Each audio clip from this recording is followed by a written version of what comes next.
กระทรวงอุตสาหกรรมและการค้าประดับเรียนการละนึก70 ปีวันสั่งตั้งพรรค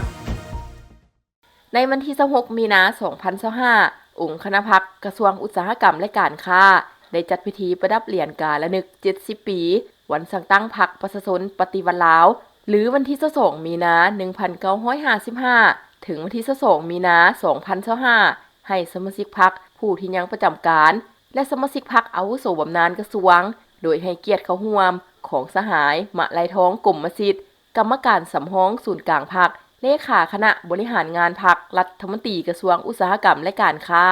มีบรรดาสหายคณะพรรคบรรดาสหายที่ได้รับการประดับเหรียญบรรดาสหายคณะหน่วยพรรคหักฐานพร้อมด้วยสมาชิกพรรคพนักงานที่ขึ้นกับองค์คณะพรรคกระทรวงอุตสาหกรรมและการค้าเข้าร่วมในโอกาสนี้สหายนางกิ่งสะดอนเพชรดาวเฮืองหัวหน้ากลุ่มจัดตั้งและพนักงานกระทรวงอุตสาหกรรมและการค้าได้ผ่านมติตกลงของคณะเลขาธิการศูนย์กลางพรรคฉบับเลขที่425/คลสพลงวันที่14 มีนาคม 2025ว่าด้วยการประดับเหรียญการละนึก70 ปีวันสั่งตั้งพรรคประชาชนปฏิวัติลาวให้สมาชิกพรรคกระทรวงอุตสาหกรรมและการค้าทั้งหมดจำนวน32สหายหญิง4สหายซึ่งให้เกียรติประดับเหรียญโดยสหายเลขาคณะบริหารงานพรรครัฐมนตรีกระทรวงอุตสาหกรรมและการค้าในโอกาสเดียวกันสหายมาลัยท้องกรมสิทธิ์ก็ได้ให้เกียรติมีคำเห็นกล่าวต่อพิธีบางตอนว่าเหรียญกา70 ปีวันสั่งตั้งพรรคประชาชนปฏิวัติลาวเป็นเหรียญกาเกียรติคุณอันสูงส่งของพรรคประชาชนปฏิวัติลาวที่ได้มอบให้แก่บรรดาสหายสมาชิกพรรคที่ยังประจำการและสมาชิกพรรคอาวุโสบำนาญผู้ที่มีผลงานอันใหญ่หลวงได้ประกอบส่วนอุทิศเลือดเนื้อเหือแหงและสติปัญญาเข้าในภารกิจของพรรคการปฏิวัติและประเทศชาติในสมัยต่อสู้กู้ชาติตามจักรพรรดิลาเมืองขึ้นผู้หุกหาญเพื่อปลดปล่อยประเทศชาติกอบกู้เอาความเป็นเอกราชและอิสรภาพมาให้ประชาชนลาวบรรดาเผ่ารวมทั้งได้สืบต่อประกอบส่วนเข้าในภารกิจปกปักรักษา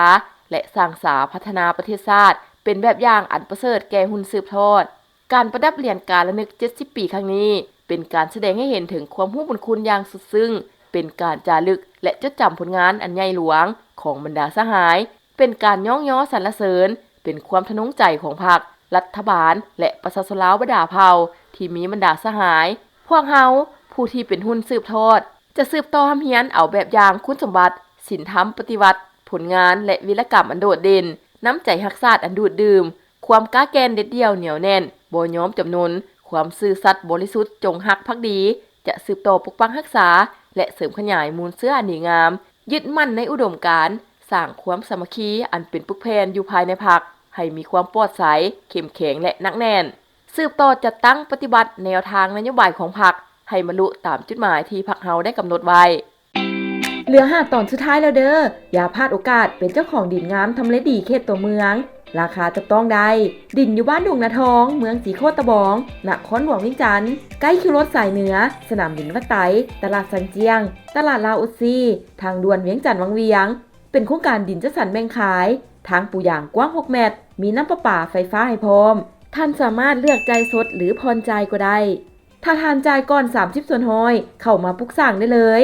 ยังมีของแถมบ่ว่าจะเป็นเสาหัวดินจี้ซีมังให้ทานน้ำอีกสนใจสอบถามได้ที่เบอร์020 5445 9565หรือ020 7836 6237